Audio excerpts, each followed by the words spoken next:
S. Balan, Senior Advocate of High Court in Karnataka, is with us, and N. Ketty, Advocate, High Court of Karnataka. Both of them are here. Mr. Balan, let me first come to you, Mr. Balan. Considering that Parvathi Siddaramiah has now voluntarily surrendered those 14 plots back to MUDA, and according to the Commissioner of MUDA, Raghunandan, there is a rule according to which you can return the plots. What next, sir?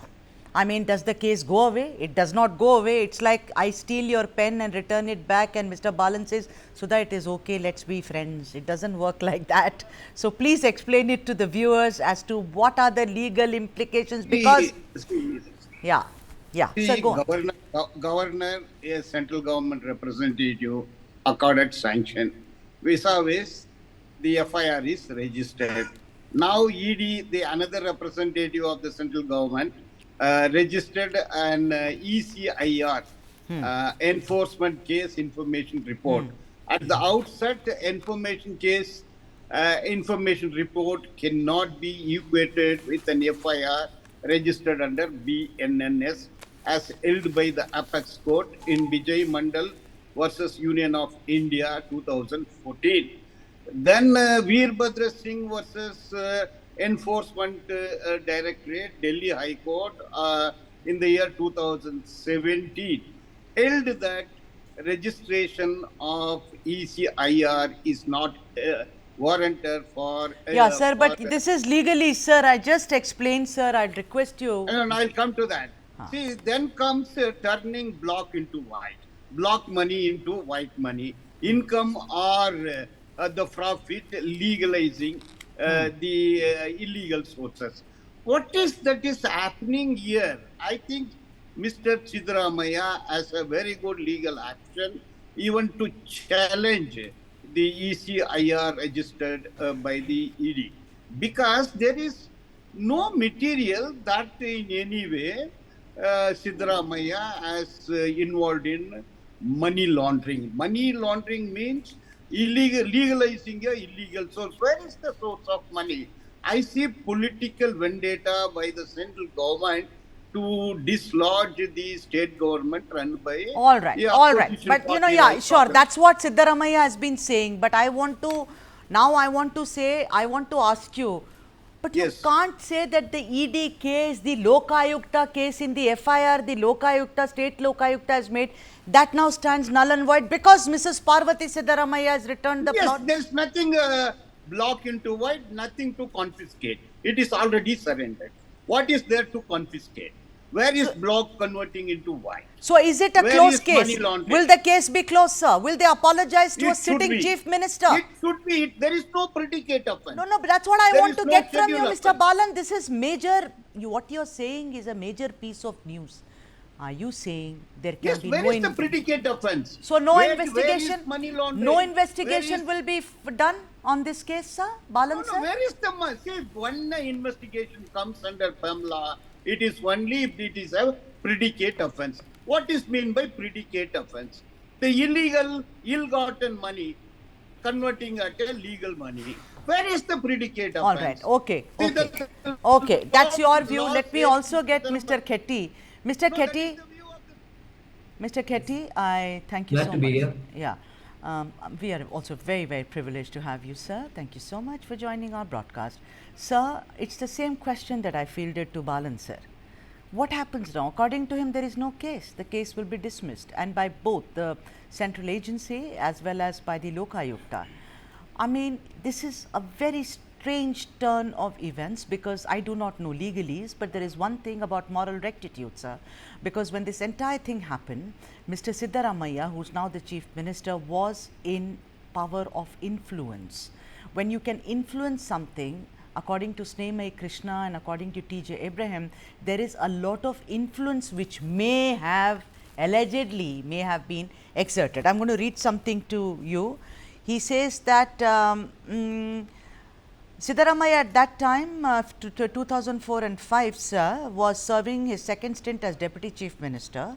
The complainant also claimed irregularities in the awarding of 14 sites, saying that the 50-50 policy had been revoked soon after Siddaramaiah-led Congress government returned to power in May 2023. Over to you, Mr. Ketty, for your opening statements on this issue. Since you asked for an opening statement, I would like to point out there's a saying, Caesar's wife should be above suspicion. Yes, sir. That is only to meet your opening statement requirement. Now, coming to the issue at hand, in my opinion, or in any opinion for that matter, return has absolutely no bearing on the issue. Return of the sites. As far as the act is concerned, the process leading to that is what is under consideration. The process leading to that, it's an attempt, and the attempt fructified. There was a conveyance. That entire process, whether it was right or wrong, that is the subject matter of the complaint. That is the subject matter now, pursuant to the decision of the High Court also. Right. But A later matter for of investigation. yeah, Mr. KT, but the MUDA, Commissioner also said that there is provision of somebody returning or surrendering the plots voluntarily, as it were, and the process has already begun. So therefore, the question that just, and you said that surrendering has no bearing on the entirety of the case because it's about the process. And also Siddaramaiah somewhere has said that MUDA illegally acquired the land which was gifted to my wife by his brother. Would you like to slightly kind of also elaborate on where do you think are the anomalies in the process, as it were, for the case to not die down, as Mr. Balan says, that it is now a a case which should be shut down. It's like done and dusted. If you want me to go into the modality, the entire specifics of the illegalities, that would be, I think, a bit too much. All right. Because that's too much for your audience, not Yes. for me.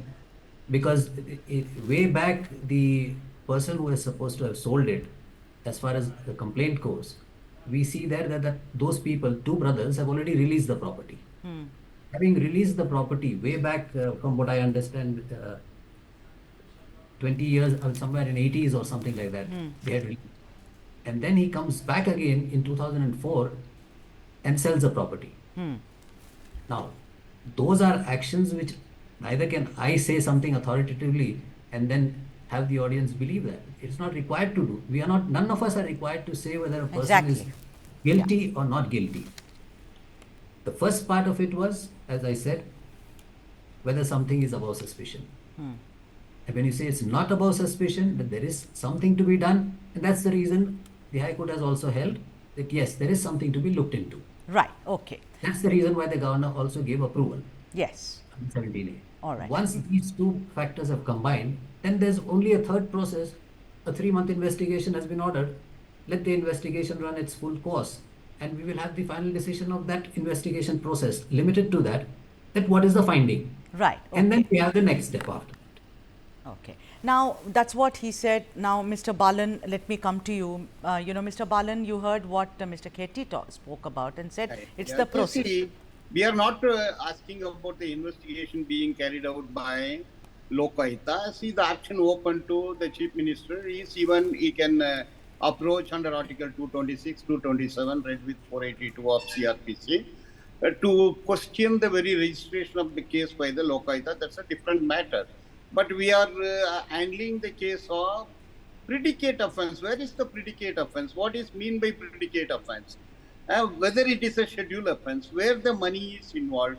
See, legalizing income or profit or turning a block into void. In that process, the predicate offence comes. Where is it?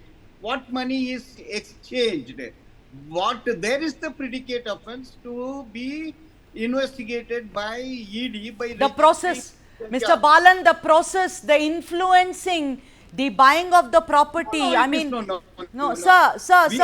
a minute, sir. The thing is, I'm not an expert, and I think none of us are property experts here. You're all legals. I respect that. It's not property; it's predicate offence. Converting block into void. Where is the material for that? Why should ECIR is registered? Where is the provision? Let's not talk about PMLA, sir. We are not Singh's case.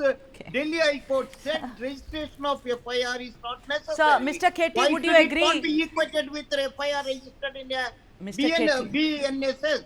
See, the very fact that ED registered ECIR prima facie, according to me, it's a politically motivated. All It right. is What about motivated by- what about Lokayukta, sir?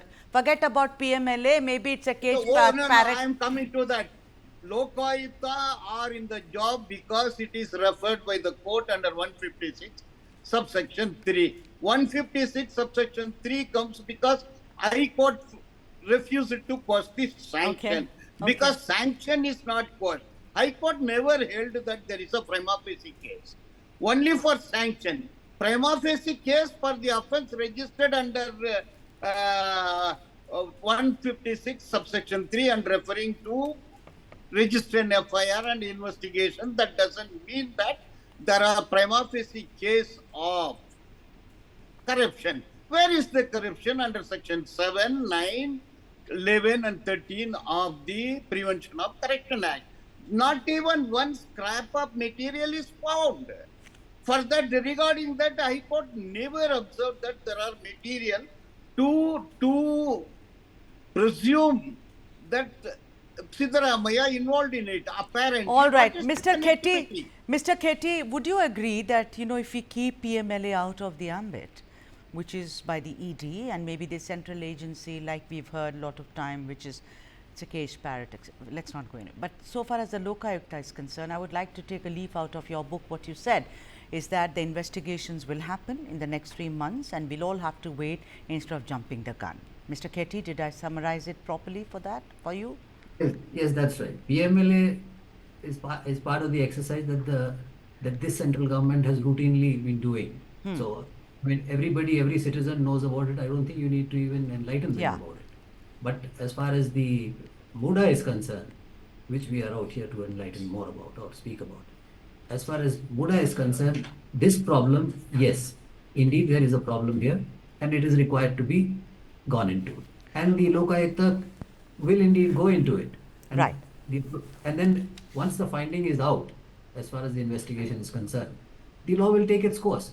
In fact, to my mind, heightening of the entire issue, raising the stakes by seeking to stop this exercise has been counterproductive. Absolutely. And not According wanting to me, to me, in our country, the biggest problem is that certain people from all parties, in all offices, whichever offices they hold, they feel going before the court and standing before a magistrate or being subject to investigation by the state agencies is is something by which one's prestige is lost.